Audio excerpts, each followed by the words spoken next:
भक्त दिगंबर माझे आई मजला ठाव द्यावा पायी श्रीपाद वल्लभ माझे आई मजला ठाव द्यावा पायी मजला ठाव द्यावा पायी मजला ठाव द्यावा पायी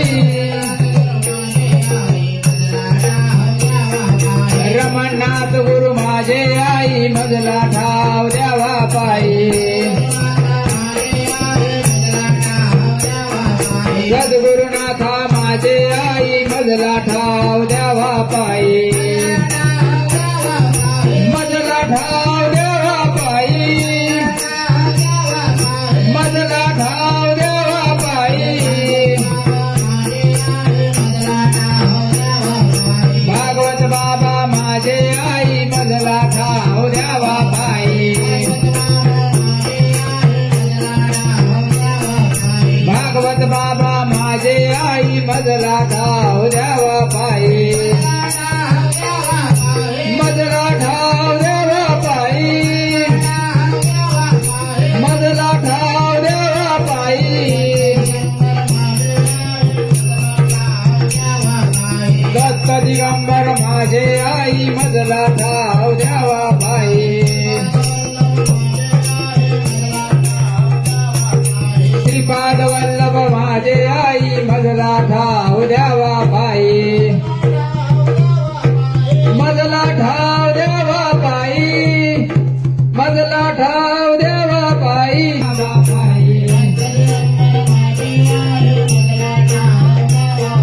मजला ठाव द्यावा पायी मजला ठाव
मूर्ते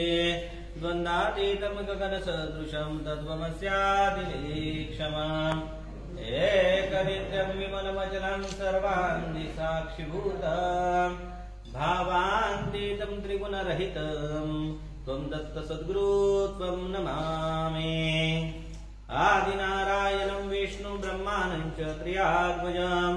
त्रिगुणात्मकं दत्तस्वरूपं वन्दे रमणनाथ च भागवतम् दिव्यरूपाय कृपादत्त औदुम्बरवृक्षस्वरूपाय वैश्वकल्याणाय समाधिस्थ रमणनाथाय नमो नमः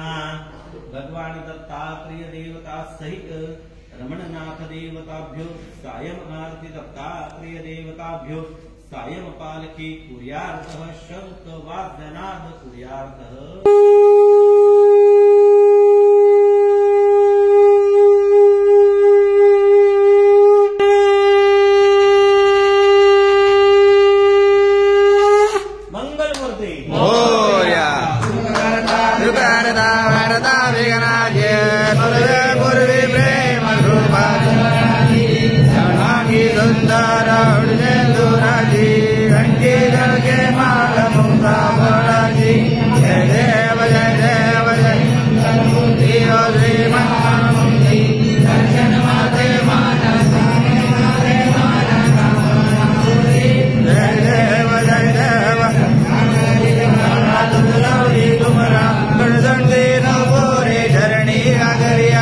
जय देव जय मंगल मूर्ति ओ श्री राम मूर्ति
वैशागर अंधकारणाचे मोडे लैनेत कामतामो करे दो बघायचे असं परे शजरे दैना वन्ने सिद्धे देणे दाव जाय बावन गरवारे नितने तावकाचे नित्य नियम वन्ने करोपे जवंगाय माया रंग सहस्रनामे नामे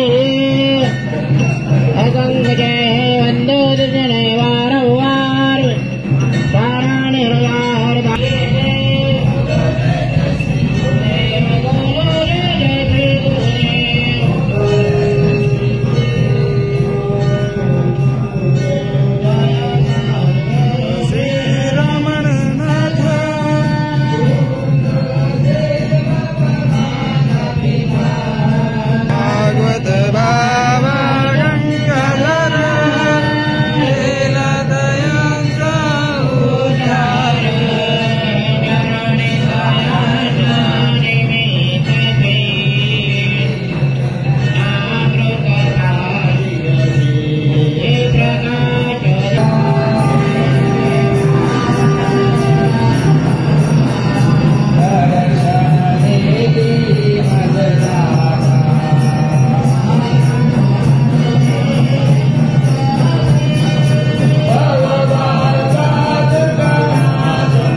बोला जय जय रमन्नाथा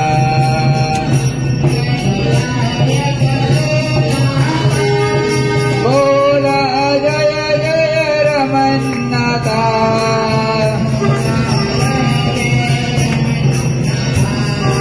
बोला जय जय रमन्नाथा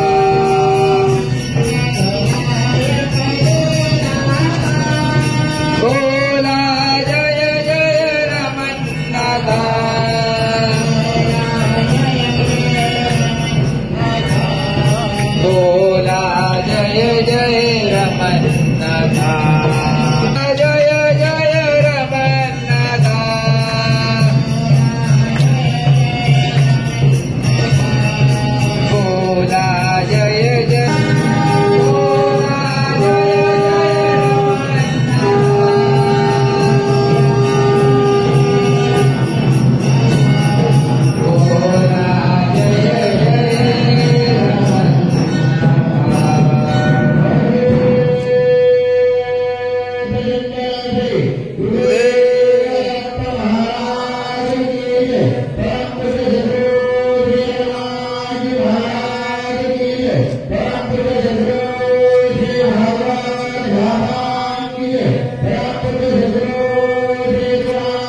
दिगंबरा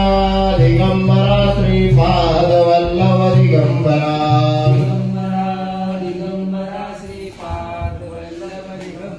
श्रीपाद वल्लभ दिगंबरा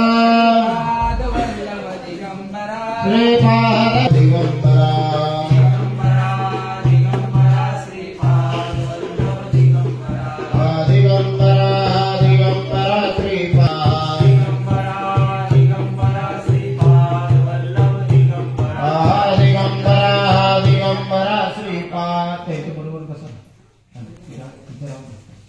दिगंबरा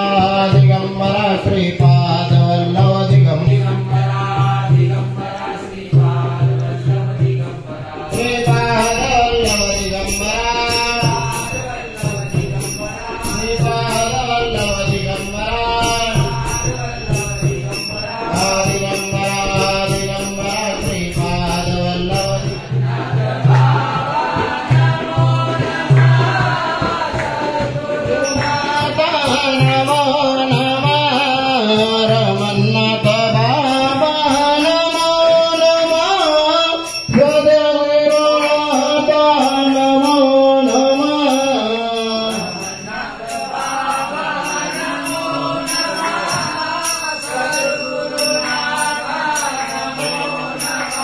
वल्लभ पहिल्या यज्ञासाठी ज्यांचे नाव गेलो त्यांनी पहिल्या यज्ञाला जाण्याचे ज्ञानेश्वर गुरुजी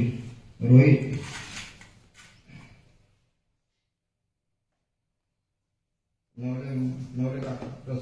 दिगंबरा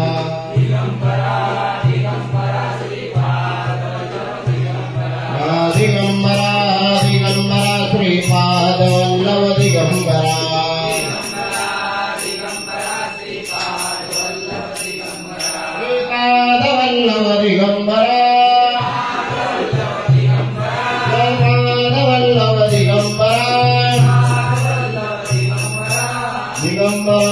दिगंबरा श्रीपाद वल्लभ दिगंबरा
सन्तः अग्निरुद्ध प्रधाय जधम् ॐ पुष्पमेयं ये पुष्प अविर्यतं पुष्प यहस्पति यन्तम् अग्निमुखं देवस्पध ॐ फलनिर्याङ्के फले फलितो उत्पञ्जध अविर्यतं सर्वं देवतौ भूवस्पधे मुखं जध अविर्यत् प्रधायन् दध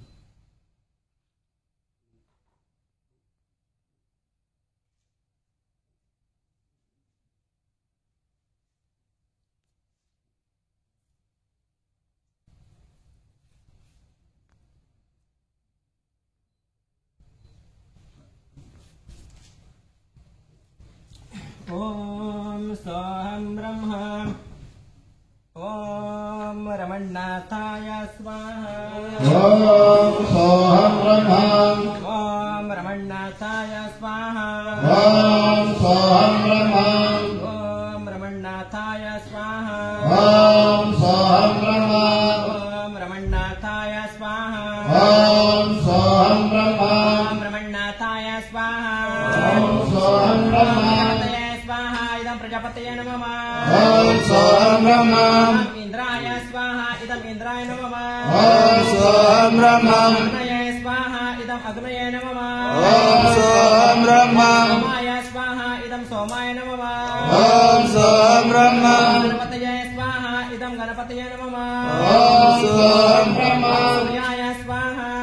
ॐ सोऽहं ब्रह्म इंद्राय स्वाहा ॐ सोऽहं ब्रह्म सोमाय स्वाहा ॐ सोऽहं ब्रह्म इंद्राय स्वाहा ॐ सोऽहं ब्रह्म सूर्याय स्वाहा ॐ सोऽहं ब्रह्म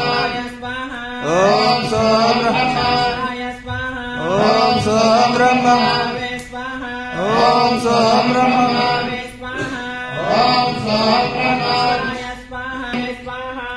ॐ सोऽहं ब्रह्म इंद्राय स्वाहा ॐ सोऽहं ब्रह्म विष्णवे स्वाहा ॐ सोऽहं ब्रह्म सोमाय स्वाहा ॐ सोऽहं ब्रह्म मूर्ते स्वाहा ॐ सोऽहं ब्रह्म प्रणय स्वाहा ॐ ब्रह्म गणपतये स्वाहा ॐ सोऽहं ब्रह्म गणपतये स्वाहा ॐ सोऽहं ब्रह्म स्वाहा ॐ सोऽहं ब्रह्म स्वाहा ॐ सोऽहं ब्रह्म स्वाहा ॐ सोऽहं ब्रह्म स्वाहा ॐ सोऽहं ब्रह्म स्वाहा ॐ सोऽहं ब्रह्म ॐ सोऽहं ब्रह्म ॐ सोऽहं ब्रह्म ॐ सोऽहं ब्रह्म सोऽहं ब्रह्म ॐ सोऽहं ब्रह्म ॐ सोऽहं ब्रह्म ॐ सोऽहं ब्रह्म ॐ सोऽहं ब्रह्म ॐ सोऽहं ब्रह्म ॐ सोऽहं ब्रह्म ॐ सोऽहं ब्रह्म ॐ सोऽहं ब्रह्म ॐ सोऽहं ब्रह्म ॐ सोऽहं ब्रह्म ॐ सोऽहं ब्रह्म ॐ सोऽहं ब्रह्म ॐ सोऽहं ब्रह्म ॐ सोऽहं ब्रह्म ॐ सोऽहं ब्रह्म ॐ सोऽहं ब्रह्म प्रजापतये स्वाहा ॐ सोऽहं ब्रह्म स्वाहा ॐ सोऽहं ब्रह्म ॐ सोऽहं ब्रह्म इंद्राय स्वाहा ॐ सोऽहं ब्रह्म स्वाहा ॐ सोऽहं ब्रह्म स्वाहा ॐ सोऽहं ब्रह्म स्वाहा ॐ सोऽहं ब्रह्म स्वाहा ॐ सोऽहं ब्रह्म स्वाहा ॐ सोऽहं ब्रह्म स्वाहा ॐ सोऽहं ब्रह्म स्वाहा ॐ सोऽहं ब्रह्म स्वाहा ॐ सोऽहं ब्रह्म स्वाहा ॐ सोऽहं ब्रह्म स्वाहा ॐ सोऽहं ब्रह्म स्वाहा ॐ सोऽहं ब्रह्म सोऽहं ब्रह्म स्वाहा ॐ सोऽहं ब्रह्म स्वाहा ॐ सोऽहं ब्रह्म स्वाहा ॐ सोऽहं ब्रह्म स्वाहा ॐ सोऽहं ब्रह्म स्वाहा ॐ सोऽहं ब्रह्म स्वाहा